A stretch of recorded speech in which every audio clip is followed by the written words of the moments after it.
हे भाजपला नीट माहिती आहे, की त्यांना मुंबई महानगरपालिकेवरचं शिवसेनेचं अस्तित्व संपवण्यासाठी ह्याच्यापेक्षा चांगली संधी परत मिळणार नाही. ह्याच्यापूर्वी त्यांनी प्रयत्न केले का? तर प्रयत्न केले, पण ते यशस्वी झालेले नाहीत. कारण तेव्हा काही राजकीय अडचणी होत्या. आता कुठल्याच अडचणी नाही. आता थेट सामना आहे. आता त्यांना जर शिवसेना संपवता आली, तरच त्यांना शिवसेना संपवता येईल.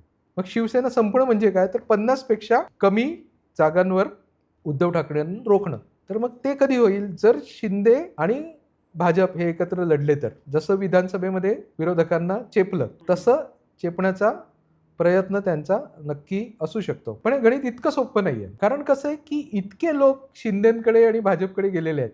या शहरातले विशेषतः शिंदेकडे गेलेले आहेत. तर सीट शेअरिंग कसं होणार आहे? 150 जागा कमीत कमी लढवाव्या लागतील भाजपला आणि ह्यांच्याकडे 75 उरतील. तिला आर-पी-आय, अजित पवार यांना त्यांना काहीतरी 5-10 जागा द्याव्या लागतील. 70 जागांवर शिंदे कसं काय ॲडजस्ट करतील आपल्या लोकांना? हे गणित थोडंसं कठीण होईल.